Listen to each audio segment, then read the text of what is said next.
नमस्कार दोस्तों, हिंदी साहित्य चर्चा में एक बार फिर आप सबका स्वागत है। दोस्तों, आज के वीडियो में हम लोग देखेंगे हिंदी साहित्य इतिहास लेखन की परंपरा। तो दोस्तों, क्या आप लोग जानते हैं कि हिंदी साहित्य का पहला इतिहास फ्रेंच भाषा में लिखा गया था?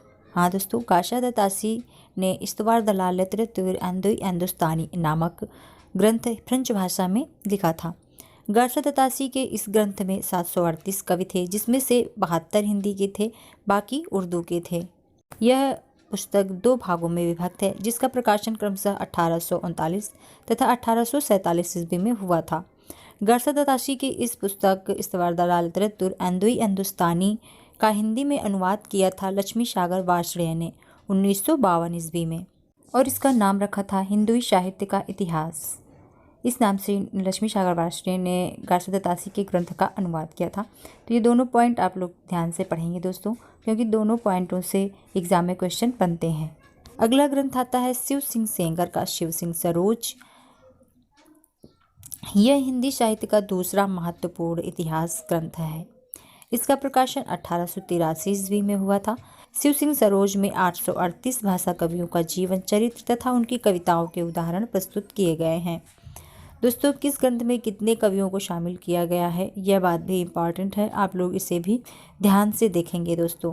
शिव सिंह सरोज में 838 कवि हैं और तासी के ग्रंथ इस्तवार दलाल लिटरेतुर हिंदुस्तानी में 738 कवि हैं, जिनमें से 72 हिंदी के, शेष उर्दू के। तो इस तरह से आप लोगों को याद रखना होगा दोस्तों।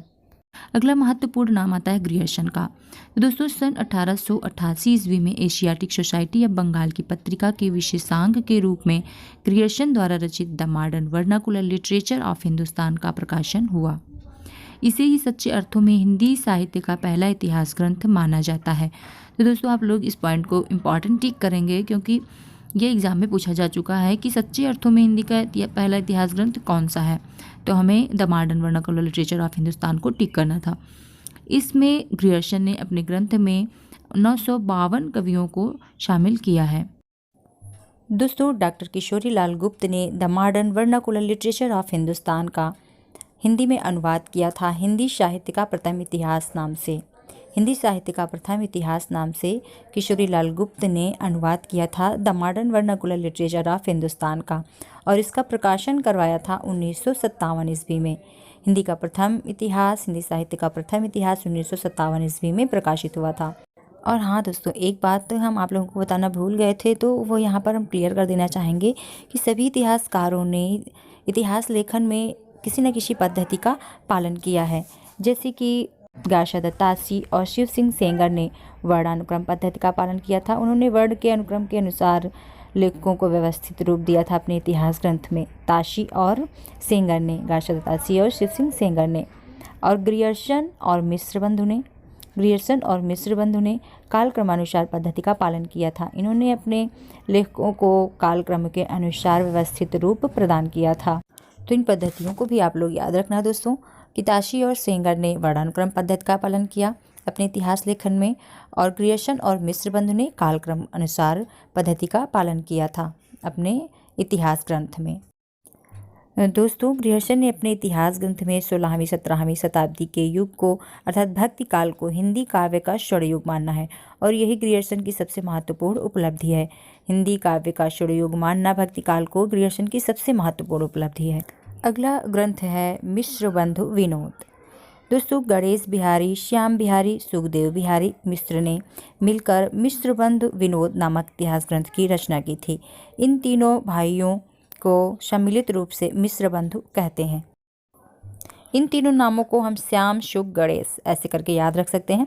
श्याम, सुख, गणेश आप लोग 2-3 बार रिपीट करें दोस्तों, तो आप लोगों को ये इजीली याद हो जाएंगे, क्योंकि कई बार एग्जाम में इनके नाम भी पूछ ले जाते हैं कि मिश्र बंधुओं में कौन नहीं है, तो हमें ये तीनों नाम याद रहना बहुत ज़रूरी है।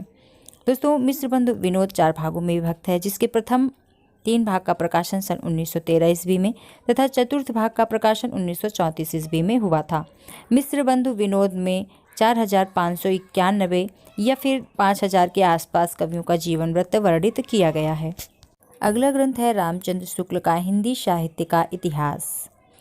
यह इतिहास मूलतः नागरी प्रचारणी सभा द्वारा प्रकाशित हिंदी शब्द सागर की भूमिका के रूप में हिंदी साहित्य का विकास के नाम से 1929 ईस्वी में प्रकाशित हुआ था। यहाँ पर दो बातें आप लोग ध्यान देंगे दोस्तों। एक तो यह कि यह हिंदी शब्द सागर की भूमिका के रूप में प्रकाशित हुआ था, हिंदी शब्द सागर की भूमिका के रूप में प्रकाशित हुआ था। और दूसरा यह कि इसका प्रारंभिक नाम हिंदी साहित्य का विकास था।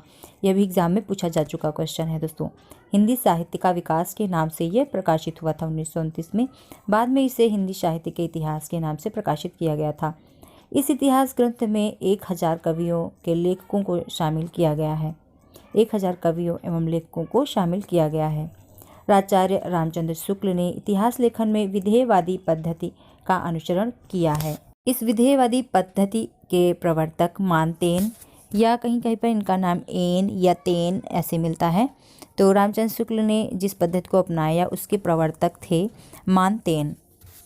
सर्वप्रथम आचार्य शुक्ल ने साहित्य इतिहास को आलोचना से पृथक किया तथा अपनी विकासवादी एवं वैज्ञानिक दृष्टिकोण का परिचय दिया। आचार्य शुक्ल ने काल विभाजन के अंतर्गत हिंदी साहित्य के 900 वर्षों के इतिहास को सुस्पष्ट कालखंडों में विभक्त किया है। शुक्ल जी ने भक्तिकाल को 4 भागों या शाखाओं में बांटकर उसे सर्वप्रथम शुद्ध दार्शनिक एवं धार्मिक आधार पर प्रतिष्ठित किया है।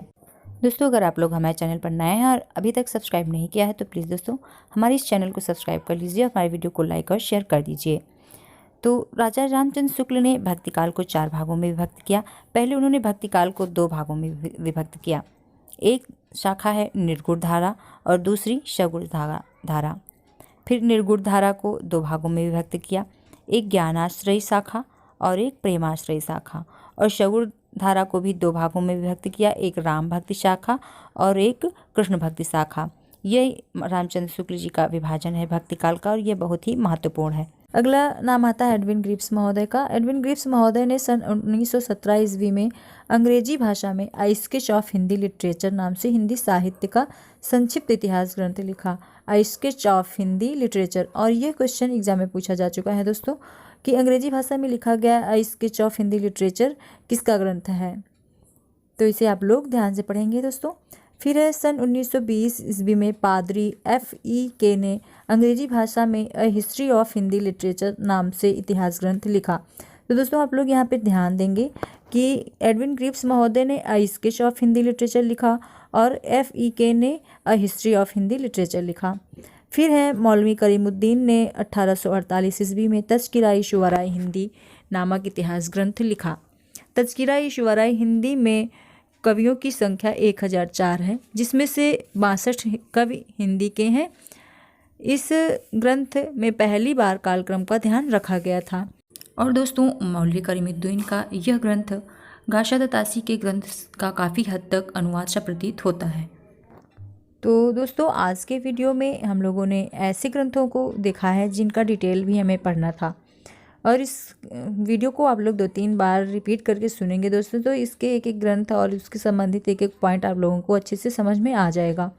अगले वीडियो में हम लोग बहुत सारे अभी जो इतिहास ग्रंथ रह गए हैं उन्हें उनके लेखकों के नाम के साथ हमें याद करना है। तो फिर जल्दी मिलते हैं अपने नए वीडियो में, तब तक के लिए नमस्कार दोस्तों।